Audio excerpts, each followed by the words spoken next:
Hey, first graders, this is our second day of working with story elements. I want to go over the objective with you, and we're going to get to start a new story today. I'm very excited about this.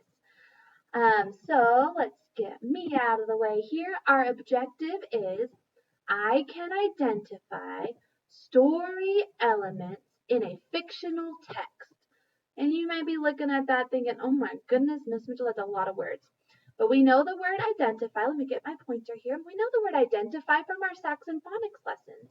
Identify just means that you can tell what it is. So yesterday we were able to tell what story elements were. And today we're going to continue that so that it can really get logged into your brain of what they are. And when I say in a fictional text, fiction just means it's fake. Fiction, fake. So this is a made up story. In a text, you might be thinking, oh, like my mom texts something on her phone. Well, yes, but a text can be any words or letters that you see. So we're going to look at a made-up story that has words in it, and we're going to identify those story elements. Your DOL is that today, by the end of our lesson, I'm hoping that you will be able to identify or tell me who the characters are in the story that we're reading today. You're going to get to draw the characters, and you're going to be able to answer two questions that I have for you about characters. So you're going to get practice at answering questions on my Nearpod lesson, and you're going to get to draw out who the characters were. All right, let's get started. So, next slide, communicators. So we are reading these stories because that is a way that people can communicate or share their ideas. So today, I will be communicating the stories by reading them to you, and we'll be finding out what the author is communicating to us through those stories.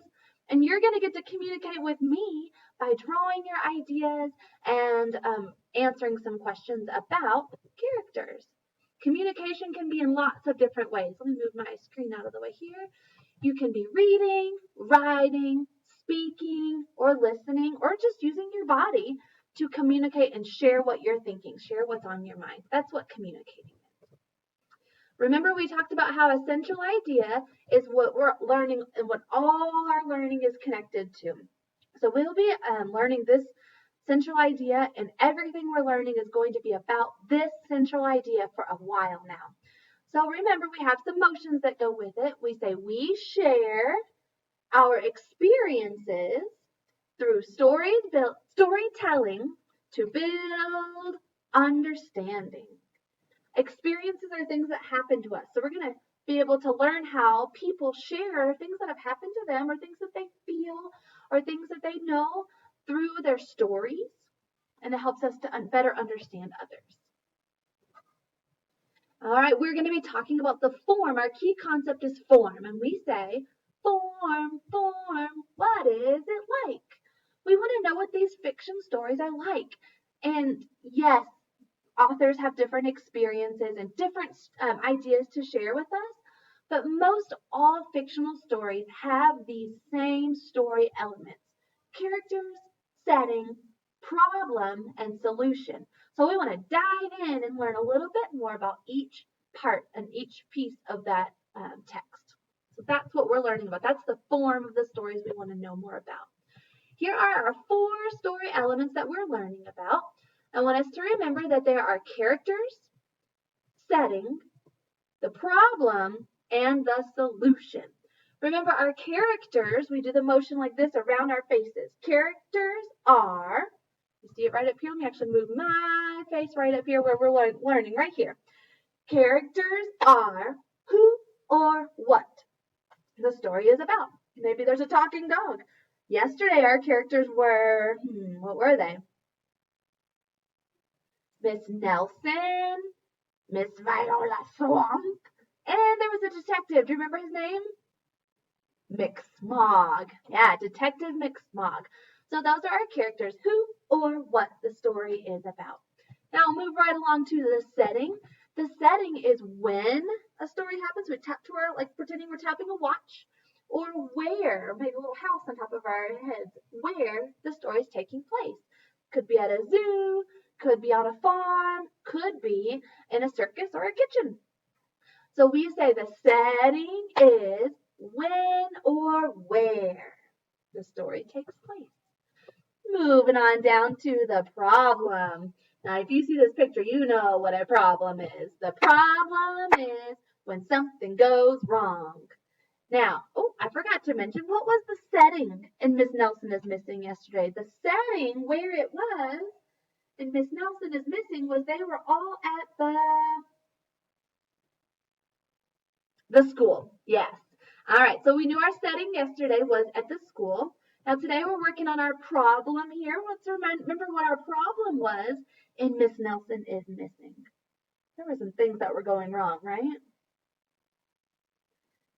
You're at home right now listening to this. Can you find something that you can share these ideas with? Maybe a stuffed animal, maybe a friend, maybe you have a pet there. Maybe you have a big brother or big sister or mom and dad nearby. Would you whisper to them and tell them what the problem was in Miss Nelson is Missing? If you don't have anybody around you because you're in a very quiet place, whisper it to your elbow. The problem was the students weren't behaving, right? They weren't listening to their teacher. That was a big problem. All right, moving on to the solution. The solution is how we fix it. Right? We do our little happy dance because solution is how we fix it. Now, how did we fix the problem yesterday in our story? You remember? Whisper to your elbow. The solution is, if you're not remembering, it's that Miss Nelson dressed up as Miss Viola Swamp and scared all the kiddos into doing the right thing. Kind of crazy, huh? All right, well, today we are going to be focusing on characters. That's what we're really focusing on today. Yesterday we went over all 4 of them because I wanted you to remember, because you've learned these in kindergarten, but we've had a long summer and I want you to remember each one of them and lock them in your brain. So today we're going to really focus on our characters in our story. Who or what? As I read today, you're going to be using these motions, who or what, to be able to tell me, oh, I can identify a character.